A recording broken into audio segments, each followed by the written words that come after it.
The Duck Squad asked for it, and here it is. Today we are going to explore everything that you cannot miss from Distortions Monster World in Denver. As we mentioned in our previous video, Distortions Monster World is a tribute to the work that Distortions Unlimited has done since 1978. The museum is full of animatronics, props, photo ops, and above all, interesting facts. It's a must-visit place, and to do so, we're giving away 2 more tickets. So stay till the end of the video for the giveaway. We will divide the tour into different sections, starting with the workshop. This section is about the creative process of creating monsters. In the first part, we find a video where Ed Edmonds explains how he uses all the materials that we can see on the table. Clay, tools, molds, masks, and even props like this funny guy can be seen in this area. Moving on from here, we can find a recreation of Distortion's workshop filled with many other props and tools. And there's also an area where we see the different stages of creating a mask and a demonstration of their speed painting process. Monster of the Month. This is a fascinating area. Back in October 2014, Distortions Unlimited created a subscription box in which, month after month, subscribers received a unique mask. Each creation was sculpted by some of the best artists in the industry, and is then manufactured at the Distortions shop in Greeley, Colorado. And in this museum area, we can find these fantastic masks covering the walls. And you can see who created the mask and when. In this section, we can also find the Demon Fury head, which can be seen in the last episode of the first season of Making Monsters, a show hosted by Ed Edmonds that appeared on the Travel Channel. One of the best things about this prop is that you can touch it and closely see the texture and detail of this creature. Hot set and photo ops.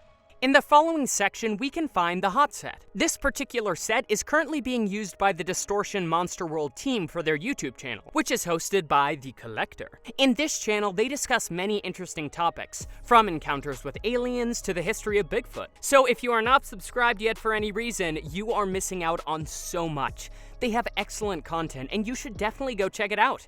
In the same area, we can find the zombie photo op, which is very fun, and we love that the victim is wearing a Monster World t-shirt. In this same area, we find a super detailed and fantastic photo op featuring the famous author Edgar Allan Poe, including a raven too. The set is adorned with books, a skull, and 2 chairs so you can sit and take pictures with the author. We can also find the gargoyle and the exorcism animatronics here, which we talked about in our last video. Monsters, kids, and ghosts. In this next area, we can find one of the most fun photo ops in the museum, an interactive prop called Monster Eating You. This prop was created for Bennett's Curse, a haunted attraction in Baltimore County, Maryland. This prop was also featured on the Making Monsters show. You can interact with this monster, which has a lever on its arm to make it appear as if it's eating you. It is honestly an exciting and fantastic sight. This area is surrounded by monsters, continuing with the creepy kids. These animated props may be kind of simple, but they are very creepy.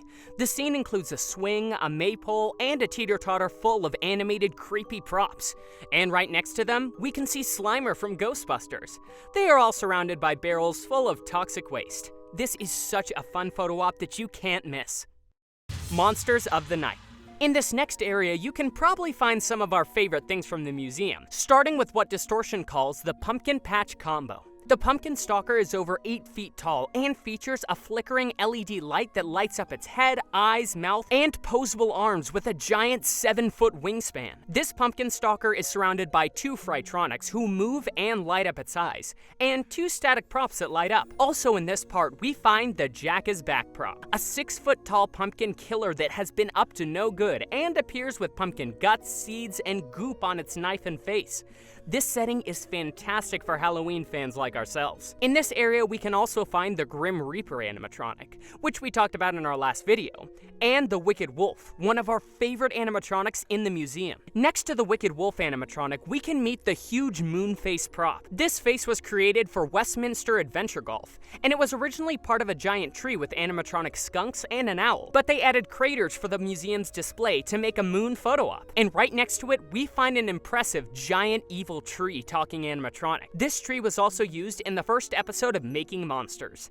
This massive animatronic tree has scary glowing red eyes, moving limbs, and a talking mouth. You can also find one of the most interesting pieces in the museum, a Bigfoot costume which was recreated by Distortions Unlimited for a presentation, in which the infamous Patterson Bigfoot footage was exposed as a fraud. The most interesting part is that the costume was sewn by Amy Morris from Morris Costumes, who has actually sewn the original costume used in the Patterson footage. And there's also a giant Bigfoot hand that makes for a fantastic photo op.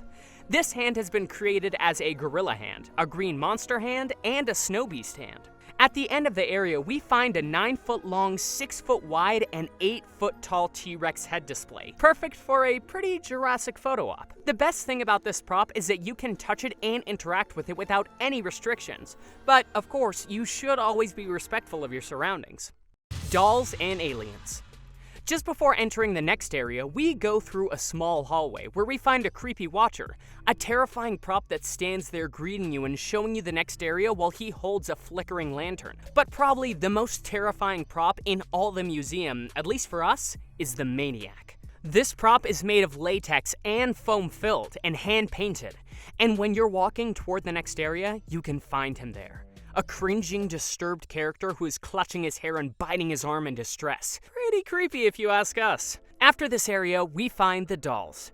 This is a very fun and a bit creepy photo op in which you step into the scene and become one of these deadly dolls yourself. Then we enter the world of aliens. If you know a bit about the work of Distortions, you know that a recurring theme in their props and masks is aliens, and they could not be missing from this museum. The first exhibit of aliens are the little green men from Mars.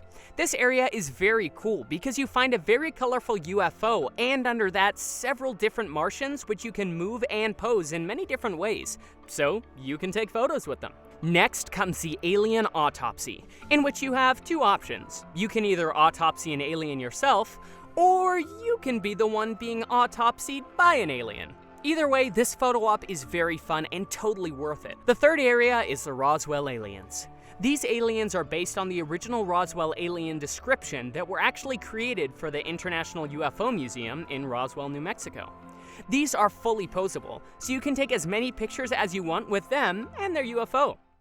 Gargoyles, vampires, dragons, and giants. Before we enter the next area through a castle entrance replica, we find the giant gargoyle. This gargoyle was created in the 90s and has become a staple in the haunted house industry. The Playboy Mansion bought 2 animated giant gargoyles for Halloween in 2000, and liked them so much that they were left up there for many years. Passing the gargoyle, we enter the Nosferatu display, where you can pose behind a boat wheel while Count Orlok creeps behind you. This life-size monster is very tall, impressive, and creepy. There's also the vampire legend prop right next to it, which is pretty imposing and impressive. Right next to the vampires, we can find the dragon animatronic that we covered in our last video, as well as the sleeping giant, which we love. If you're a Game of Thrones fan, this one is for you. You can find a replica of the Iron Throne where you can sit and take a break from ruling the 7 kingdoms. You can also find Mr. Bubblebarf in this area, a funny Halloween animatronic gargoyle that belches bubbles and fog. He talks, moves his eyes, and blows bubbles with fog,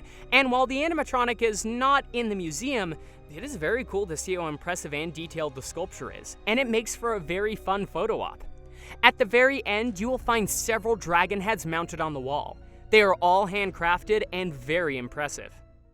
Frankenstein monsters and Star Trek. This next section is entirely dedicated to Frankenstein's creation. We find several props like the monster legend standing behind an electric chair. Fun fact, all the electrical devices you can find there were used in the stage production of Young Frankenstein and were donated to Distortions after. There's also the animatronic called Frankenstein's Assault, where Frankenstein's monster shakes violently as he is jolted to life. When this animatronic is on, it is pretty terrifying. And we can also find the Scream Generator Shocktronic, which we covered in the last video. This area is terrific for classic horror fans. We also find another fascinating piece in the museum. Star Trek Continues is an American fan-made web series set in the Star Trek universe. After the series came out, character sculptor and designer Greg Dykstra became a fan and contacted the creators to express his love for the show. He was invited to act in an episode and also write the script and story for episode 6. This episode was very personal because it represented the story of his family, specifically his grandfather who was a violent abuser, and the effect that this had on his father and grandmother. So Dykstra created Uzdi, a little child who is violently abused by his father. He looks big, powerful, and indestructible, but he is still a little kid who wants and needs the love and respect of his father. He created Uzdi's design and sculpted him. But to turn this 7-inch sculpture into a life-size costume, the production approached Distortions Unlimited. Ed and Marcia Edmonds are Star Trek fans themselves, and they took on the job. This costume is honestly amazing. Uzdi looks like a very imposing and terrifying monster, but knowing his backstory is heartbreaking, and this is what makes this piece so unique. This costume is also the only one on public display in the world, and even if you're not a Star Trek fan, you cannot miss this prop. There's also a pretty fun photo op featuring an old organ and the organ player in this area. Alice Cooper. This part is fantastic. In this area, we can find replicas of many of the props that Alice Cooper uses during his concerts. The first prop that we find is Frankenalice. This prop is identical to the one used during the Feed My Frankenstein number in Alice Cooper's stage show, in which he is electrocuted and comes out as Frankenalice. It became an instant fan favorite, and the band kept it as part of the tour for more than 8 years. Another prop used at the stage show is the guillotine, and the guillotined head. This whole number is amazing and very fun to watch. Honestly, all these props are amazing, and they look even more incredible when used on the stage. It is pretty cool to be able to see these props at the museum and be able to take pictures with them, which many people wish to be able to do. After this area, there's a hallway where we can find this chilling clown sculpted by Hollywood legend Wayne Strong, produced initially as a Jack-in-the-Box head that popped out of a giant 4x4 box with a cranking handle and fob. And also Sally, a hilarious laughing woman animated prop. She is part of Distortion's Frytronic line, all electric latex and foam props. Alien Queen. And we've arrived at the end of our tour, but the closing part is definitely one of the most impressive. Here we can find this incredible life-size sculpture of the Alien Queen. Some time ago, Distortions Unlimited received the rights to produce the Alien Queen in its original form. So they hired an experienced crew to remold the Queen and her eggs from the original molds created by Stan Winston Studios. These molds were used to produce a few sculptures of the Alien Queen for fans worldwide. But then the rights expired, and the Alien Queen was placed in the Distortions Unlimited vault. But Nate and Heidi Webb, the great minds behind Distortions Monster World, found her and rescued her. They created this fantastic setting where we can see the full-sized queen surrounded by alien eggs and this gory, chest-bursting alien photo op. This setting is fantastic and honestly awe-inspiring. What an excellent way to end the tour. Distortions Monster World is without a doubt a fun experience that is worth experiencing firsthand, which is why we partnered with our friends at Distortions Monster World to give away another 2 tickets to the museum, so you can check it out and enjoy the art of making monsters. All you have to do is subscribe to our channel and the Distortions Monster World channel and comment your favorite monster with the hashtag Duck Squad giveaway. And if you visit Distortions Monster World, we recommend that you take the chance and visit another of Blazing Illumination's wondrous creations, Earth Illuminated, which is just upstairs from Monster World. Earth Illuminated takes you on a fantastic journey to experience the beauty of nature during the darkness of night. It is such a beautiful experience that you will never regret. Good luck with the giveaway, and we'll see you next week.